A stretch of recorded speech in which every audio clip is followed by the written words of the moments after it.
past 128, so that's going to kind of be the hiccup on 93 southbound as you make your way into the city.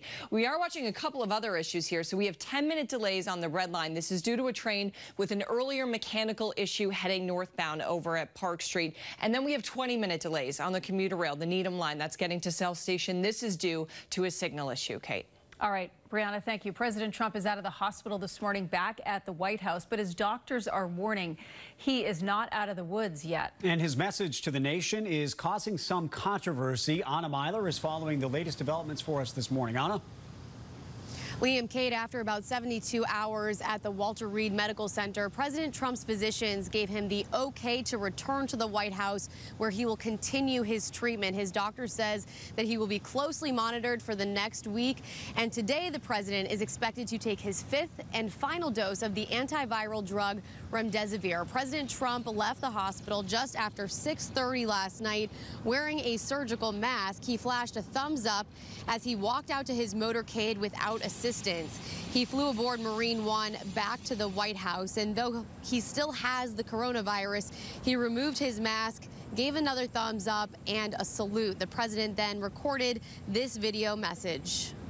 I learned so much about coronavirus, and one thing that's for certain, don't let it dominate you.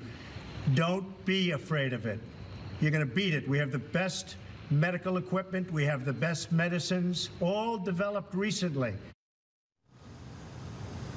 More than 210,000 Americans have now died from the coronavirus, and we have now learned that at least 19 people with ties to the White House have tested positive for COVID-19. There are few specifics so far about President Trump's quarantine regimen at the White House, but his doctors say that he will be surrounded by world-class medical care. Reporting live in Cambridge, Anna Myler, WBZ This Morning. Now to the Patriots, and it was a rough night without Cam Newton. The Pats lost to the Chiefs 26-10.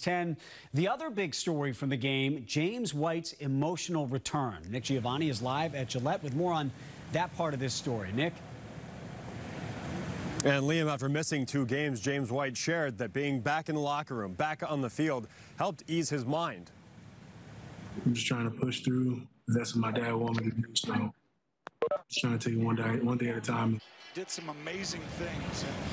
White had an impact on the game last night in Kansas City. 3 carries, 7 catches. Afterward, he fought back tears, though, opening up about the impact his dad had on his football life, from coaching him as a kid to sending him text messages every Saturday night ahead of a game, including the Saturday before the Seattle game last month. Hours before kickoffs, when his father was killed in that car crash, it seriously injured his mother, Lisa, as well.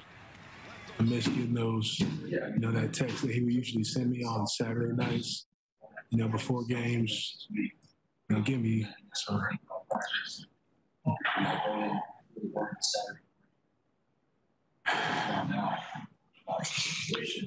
No, just simple text he was sent. Just to get me prepared for the games and stuff. I kind of look back at the last text that I got the Saturday before the Seahawks game, just to kind of reminisce on that.